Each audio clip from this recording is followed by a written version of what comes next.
Women who are successful, they're not just setting external boundaries, they're setting them within themselves. Embodied Business.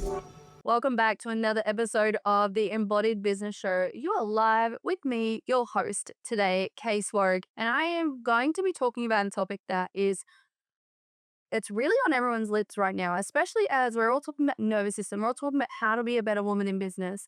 This is one conversation that I really want to flip on its head. How does she actually succeed? And what are the patterns behind building a powerful business? In today's episode, I'm going to be diving into 5 things that I see in successful women across the world that allow themselves to continue to scale their business and actually allow for them to land in their full woman inside their business. We're often talking about the wounds, the patterns that cause dysregulation or sabotage in business, but what we don't often see is a woman who is winning and the patterns that are shared that allowed her to succeed. So we're going to break that down in detail today. And I am super excited to talk about this because over the years of being in business, these are the pieces that I've had to personally cultivate as well. And some of them I'm still working on. Real talk. The more success that I have, the more I rise in new levels and new ways, I find parts of these patterns that come up and I have to look at them. And the beautiful thing is, I'm continuously looking at them. And this is what builds an embodied business because just because you have these and just because they're there, it doesn't mean they're always going to be there. You're going to have parts of these that show up and they're going to be rooted in deeper and deeper and deeper the more that you practice it. So let's dive in, shall we? Today, the first piece that I want to speak into, and this is number one, this rules everything when it comes to building a successful business. When we start to look at success patterns, this one, it has to be the anchor point. If we don't have this one, nothing else can flow on from there. When we start to talk about magnetism, when we start to talk about a woman who truly leads, this is the game changer, the path that is so solid. Embodied confidence over external validation. Now, what I mean by this is there are so many women who are focused on their business by like success, by how many likes they got on social media, by how many women signed up for their program, by how many women shared their posts or commented on their story or something like that. All of this, all of these pieces are just vanity metrics. They're not actually anchoring into who you are in business and who you are as yourself. It's all external validation. When we can start to look at ourselves from an internal lens of, I am so confident, regardless of who sees the external, like who sees what I'm putting out there, who's seeing what I'm actually doing. When we can anchor into our purpose, our mission, our values internally and know that we are here on purpose, in all ways, we start to build a really, really powerful business. Now, I see this a lot with people, especially when they start to niche down. They'll be like, "Oh, my business isn't the same as what it used to. I used to get all these likes, I used to get all these comments, I used to get all these follows all the time." And what we actually see is like the minute that someone goes deeper or niches down, they're going to start to look for the validation in different numbers. Now, we're going to talk about data later, but it's really important that you understand that who you are, your internal confidence cannot be shaken by external pieces. When we start to look at the validation point of like my worth is based on these, we're going to have a problem in business because what that tells me and the world is we don't have the energetic backing to hold success, right? Success leaves clues. If you look at nearly every single person who has built a business from the ground up and never actually had any like real model or mentor to follow until they started hiring people, all of these people had one thing, and that was confidence that their thing was eventually going to be something, that what they were doing was going to amount to something. When our nervous system arcs up and it wants to shut us down, our ego wants to get in the way, we have to be able to override it by trusting that what we are doing is powerful in its own right and that we are the person that can hold that. That's number one. It also leads into number two. Now, you would have heard me say this so much, but I'm going to say it in a different way, right? I often talk about how vulnerability cannot actually create safety for others unless it has directionality with it. If you haven't heard me talk about this on this podcast, it's you're about to hear about it a lot. When we talk about resilience, when we talk about vulnerability, when we talk about a woman who is really paving her own path, we have to look at the purpose and the intention behind it. When we set an intention, we are literally putting something in tension. And so when we're doing that, when we're driving a new direction, when we're moving a new way, when we're creating something new, there is going to be a tightening that happens. It's natural because we've got an intention, something is put in tension. And so what that's going to invoke is a level of vulnerability and a level of newness that arises in the body. Now, most people, when they hit this point, they create a story of it was too hard, it was too uncomfortable, I can't move here. And so, in order to be able to be successful in a new way, in a new shape in business, we have to have a certain level of resilience in business. Now, I want to go one level deeper with this because for most people, our entire life is built in the right side of the brain, right? I.e., the masculine body. It's built up of the stories that we know, the paths we've already walked, the places that our brain feels are safe because it knows the outcome, right? It's the world that you know, you know.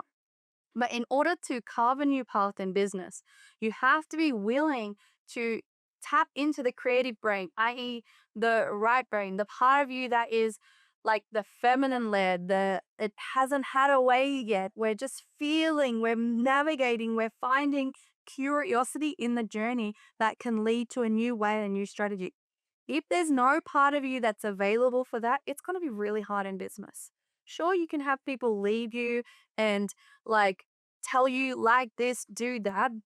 However, if you want a soul led business and a business that's embodied in your truth, you're going to have to activate that part. Because if you don't activate that part, you're just going to end up in another job just with your business name on it. It's not about building a job, it's about building a pathway and allowing yourself to land in truth.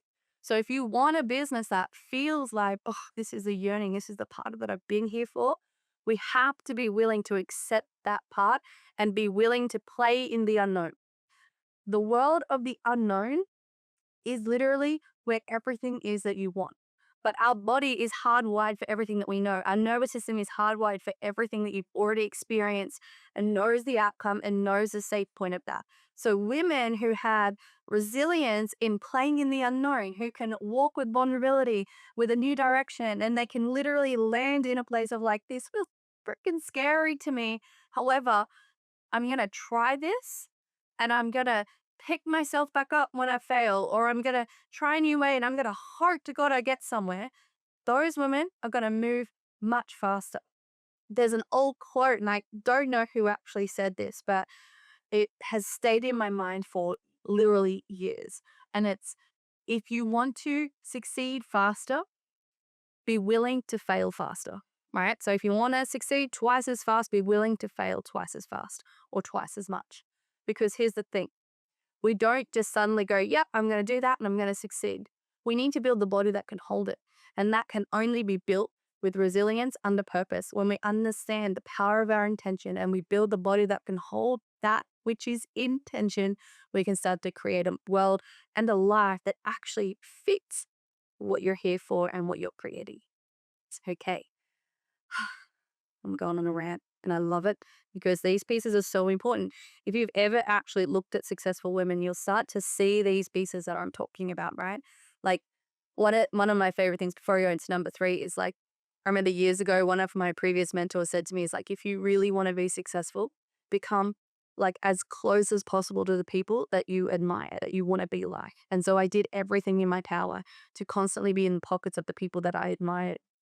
And what I noticed was like they were all similar in different ways. They all had the things that held them and kept them in a space where they could stay vulnerable, but also move in the direction at which they were going with their power and their dignity. So big. This is the nervous system, right?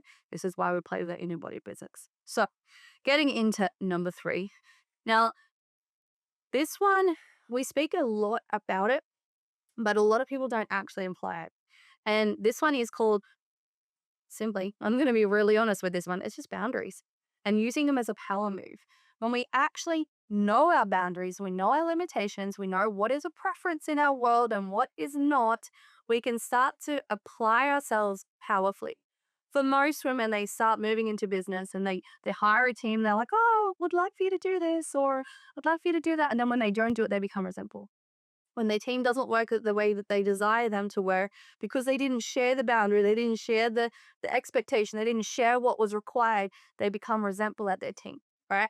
Same thing with themselves. They're like, oh, I want to get this done this week and I want to, do all these things, and they overcommit themselves and they don't follow through. And so their boundaries lack within themselves and externally, and then they start falling to the wayside.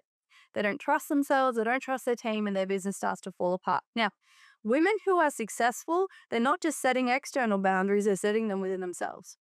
One of my greatest lessons in business is being able to be a woman of my word within myself first and then with others. If I say I'm going to get up and go to the gym, I'm going to get my ass up and go to the gym. Because when I don't, it then leaks into every other area of my life. I start to not trust myself in business. I start to not trust myself in other spaces. And it can be really loud. But the same thing applies with my staff and with my clients. When I drop the boundaries with my clients, often it will be resentment, right? So I have to continue to clean those up. If there's ever a moment where I'm like, oh, I've overstepped there, I get to go, oh, hold on, guys, overstepped there. The boundary is this. And I keep allowing myself to keep it clean, right? The reason why most boundaries don't work for most people is because they're not willing to follow through on the consequence. I'll give you a very universal uh, ex- example is the word I'm looking for. Very universal example on this one. And this one is, cheating, for example. Most people, when they enter a monogamous relationship, they have the understanding that no one is going to cheat. Okay. Most couples don't talk about this. Most couples don't lay their groundwork for this because it's an unconscious agreement that they've made within their mind. It's a boundary that they have. But what often happens, and not often, but for the couples that do end up having someone cheat, it's usually the boundaries have been crossed way before because the actual conversation of what is cheating was never had. And so then what happens is the lines get blurred, the person cheats, and then the person who is on the receiving end of having someone cheated on them doesn't know what to do. So they forgive. But here's the thing, they didn't follow through with the consequence of, like, if someone cheated on me, I was going to leave. And so they've then taught a pattern of forgiveness to their partner. And so we see it a lot where in our coach, so many couples on this where partners cheated, they forgave, and then they kept cheating because the boundary wasn't set. But the thing is, it wasn't even about them apologizing. It was the boundary wasn't clear in the first place. So when you're starting to look at a powerful woman with what she's creating and her success patterns, she has to actually look at the dynamics of her boundaries. So I'm going to break down the dynamics of a boundary in detail here. The first one is a preference. Most people treat their big boundaries, like their non-negotiables, as a preference. It was like, I would prefer if he didn't cheat, but, like, whatever. Like, that's how they're treating most of their relationships. They were treating it like, I prefer tea over coffee. Prefer if he didn't cheat as opposed to if he did, right? But when we start to look into the three layers of a boundary, we can actually start to set some powerful boundaries around ourselves, with our team, with our business, and with our life. So first one is preference, as I said. Prefer this or that. When you know that that's a preference, it's not going to have as much baggage and as much weight on you. And it doesn't matter so much if someone has a different opinion on you with that. A limitation, however, is something where this is where I'm at my limit, and this is going to be a conversation for us to get back on the same page with it. For example, we have a rule inside my relationship where we don't do drugs, no illegal drugs whatsoever. Would it make me leave a vein? I don't know that. I don't know that question right now, but it's a limitation. It would be a conversation as to whether or not it would. I used to think it was a non-negotiable, but as I've grown, I've been like, oh, okay, maybe it's a different conversation. However, it's a limitation that would have to have me discuss why was that at play, what happened there, and why would that be chosen. When we can understand it's a limitation, then we can go, okay, cool. We know the room and the bandwidth I have with this. Now, non-negotiable, for example, is completely different. If you do this, then I can't buy. If Bane were to come and say he cheated, I would be like, cool, I'm out. Reason being is in the beginning of our relationship, we both knew these parameters and we had set a clear indicator of what would be across the lines and a non-negotiable for us within a relationship.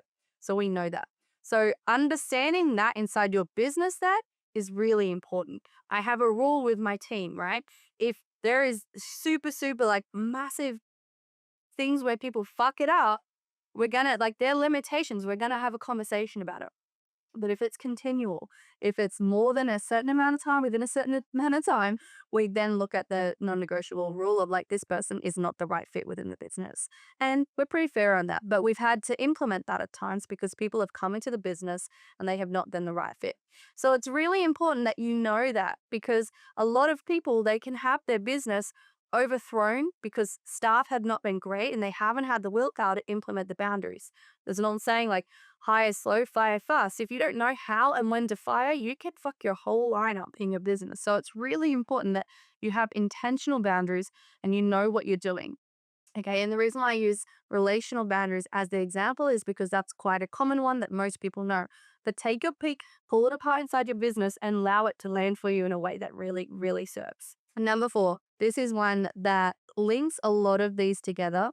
We've spoke about confidence, we've spoke about intentional boundaries, but we also need to have a higher level of intuition and know how to work that with data.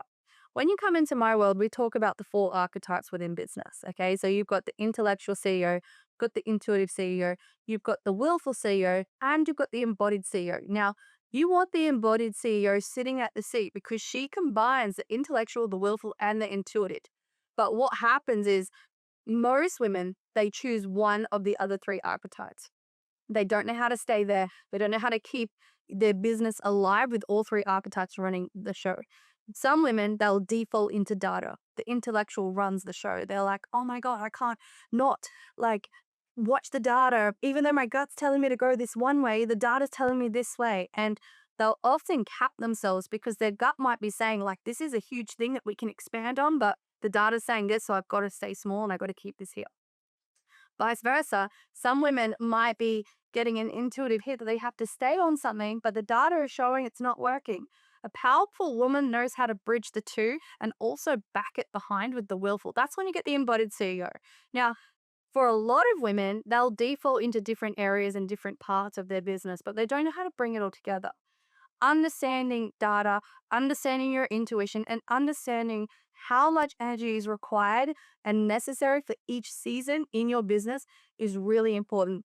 Whether or not you have a launch model or you have an ever growing model that continues to move, you're going to need to know these pieces. If you're listening or watching this, we have a quiz where you can find out which one you're predominantly working with. I'll get my team to put it in the show notes. But it's really important to understand, can I play with data and with my knowledge? Can I play with my intuition and also know when I need to hustle and when I don't?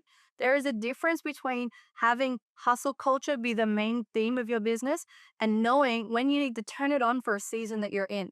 Understanding all of these pieces are like real power moves in your business. So do not disconnect from those because suddenly you're like, oh, I'm in my soft girl era.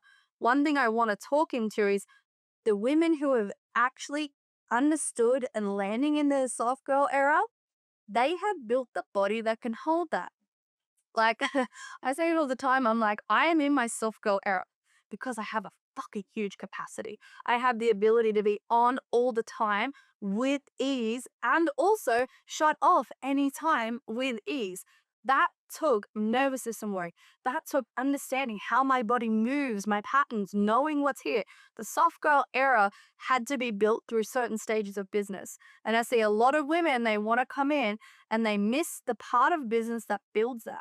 So there's a way to be able to learn how to build the ability and the capacity to hold it and continue the nervous system regulation piece that comes with it. And that's what we work within Embodied Business, because it's so important that women still know how to fire up and upregulate as well as downregulate.